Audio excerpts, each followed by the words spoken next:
சவுக்கு ஊடகத்தை முடக்க வேண்டும் என்ற ஒரே நோக்கத்தோடு சென்னை மாநகர காவல் ஆணையாளர் திரு அருண் அவர்கள் தொடர்ந்து செயல்பட்டு கொண்டிருக்கிறார். என் மீது பல்வேறு பொய் வழக்குகள் போடப்பட்டன. 2 முறை குண்டர் சட்டத்தில் நான் அடைக்கப்பட்டேன். என் வீட்டில் கழிவு நீரும் மனித மலமும் ஊற்றப்பட்டது. அதன் பிறகு மிகுந்த போராட்டங்களுக்கு இடையே மீண்டும் இந்த சேனலை சவுக்கு மீடியாவை தொடங்கி நான் நடத்தி கொண்டிருக்கிறேன்.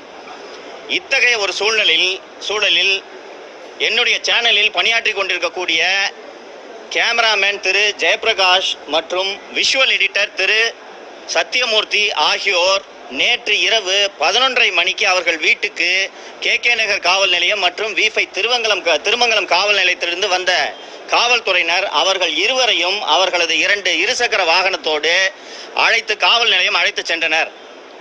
V5 திருமங்கலம் போலீஸ் ஸ்டேஷனுக்கு ஜெயபிரகாஷ் அழைச்சிட்டு போயிருக்காங்க. KK நகருக்கு திரு சத்தியமூர்த்தி அவர்களை அழைத்து செல்கின்றனர்.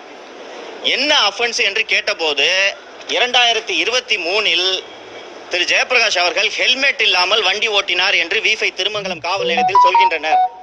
உங்களை போன்ற ஒரு கேமராமேன் தான் ஜெயபிரகாஷ். ஒரு ஊடகத்தில் பணியாற்றும் போது ஒரு வீடியோ கேமராமேனாக பணியாற்றும் போது அந்த ஊடகத்தில் பேசுகிற விஷயங்களுக்கு கேமராமேனும் விஷுவல் எடிட்டரும் எந்த வகையில் பொறுப்பாக முடியும் என்பது கேமராமேன்களான உங்களுக்கு நன்றாக தெரியும். நேற்று நைட்டு 11:30 மணிக்கு ஜெயபிரகாஷையும் திரு சத்தியமூர்த்தி விஷுவல் எடிட்டரையும் கூட்டிகிட்டு போய் ஸ்டேஷனில் வைத்திருக்கிறார்கள். வழக்கறிஞர்கள் இரவு நேரத்தில் காவல் நிலையம் சென்ற பிறகு இல்லை இவங்க 2 பேரும் என்ன விஷயம்னே சொல்ல மாட்டேங்கிறாங்க. என்ன விஷயங்கன்னு கேட்டால் ஜெயபிரகாஷ் கிட்ட 2023 டி நகரில் ஹெல்மெட் இல்லாமல் வண்டி ஓட்டிட்டு போன ஒரு ஃபுட்டேஜை காட்டுறாங்க. அப்படியே இருந்தாலும் ஃபைன் போட்டாங்கன்னா அவர் கட்ட போகிறாரு. போலீஸ் ஸ்டேஷனுக்கு அழைத்து செல்ல வேண்டிய அவசியம் என்ன? அண்ட் இருசக்கர வாகனங்களை ஹெல்மெட் அணியாமல் சென்றதற்காக இரவு வீட்டுக்கு சென்று ஒரு 2 உதவி ஆணையர்கள் தலைமையில் போய் அவங்களோட இருசக்கர வாகனத்தை பறிமுதல் செய்வதற்கான தேவை என்ன?